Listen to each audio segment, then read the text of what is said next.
کہا جاتا ہے کہ ایک دیہاتی بڑا ہی مفلوق الحال تھا، غریب تھا، پریشان تھا، معاشی بدحالی کا شکار تھا۔ کسی نے اس کو کہا کہ آپ اکبر بادشاہ کے پاس جائیں، اس کے پاس بہت مال ہے اور وہ دیتا ہے۔ اس نے کہا اچھا۔ پھر دل میں خیال آیا، دیہاتی نے اس کو بتانے والے سے پوچھا کہ یہ بتاؤ کہ اکبر کو کس نے مال دیا ہے؟ کہا اللہ نے۔ کہا اچھا، جب دینے والی ذات اللہ کی ہے تو کیوں نہ ہو پھر میں اسی سے مانگوں۔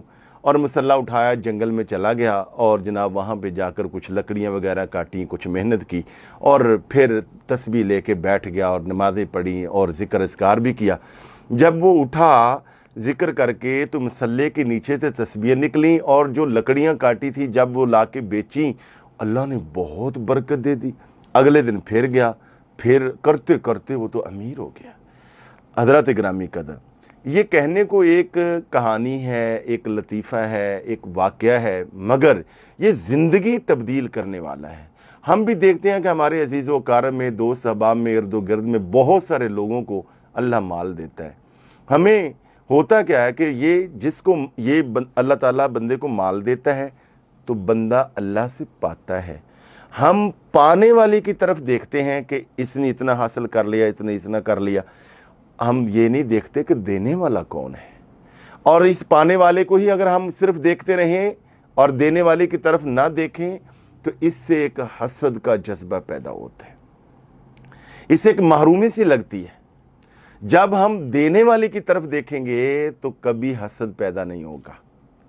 بس یہ بہت بڑا ایک فلسفہ ہے اور بہت بڑی حقیقت ہے کہ پانے والے کو نہ دیکھو، دینے والے کو دیکھو۔ اور دینے والے کے خزانے اتنے زیادہ ہیں کہ ساری کائنات کو ڈائمنڈ، ہیرے تقسیم کرنا شروع کر دے، دے دے دے دے دے، اس کے خزانے میں کمی نہیں آتی۔ صرف یہ ہے کہ ہمارے مانگنے میں کمی ہوتی ہے، ہمارے پانے میں کمی ہوتی ہے۔ یہ ایک وہ فکر ہے کہ اگر ہم یہ اپنا لیں تو معاشرے کے اندر حسد جو ہے یہ ختم ہو جائے گا، اور ہمیں اپنے اللہ پہ یقین ہونا چاہیے اور اللہ تعالیٰ سے ہی مانگنا چاہیے۔ اور یہ حسد جو ہے اتنی بڑی برائی ہے، اتنی بڑی یہ برائی اور روحانی بیماری ہے کہ یہ نیکیوں کو خاکستر کر دیتی ہے، جلا دیتی ہے۔ حضور نبی اکرم صلی اللہ علیہ وسلم نے ارشاد فرمایا، حسد نیکیوں کو ایسے کھا جاتا ہے، جلا دیتا ہے، جیسے آگ جو ہے وہ سوکھی گھاس کو، سوکھی لکڑیوں کو جلا دیتی ہے۔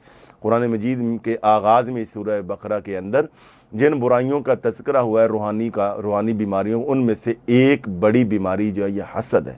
تو الغرض یہ ذہن بنا لیں کہ آئندہ سے ہم نے پانے والے کو نہیں دیکھنا، لینے والے کو نہیں دیکھنا، دینے والے کی طرف دیکھنا۔ وہ دینے والا کون ہے؟ وہ اللہ ہے، واللہ خیر الرازقین۔ بس اسی سے دیکھیں، اسی کو مانگیں، اسی سے مانگیں، اسی سے لیں، اسی سے اپنی حاجت پیش کریں۔ اور پھر دیکھیے، ہاں اس حاجت پیش کرنے میں اگر اللہ کے محبوب رسول کا اور اپنے اچھے والدین کا، بزرگان دین کا اگر ہم واسطہ دے کر مانگیں گے تو اس مانگنے میں زیادہ برکت آ جائے گی۔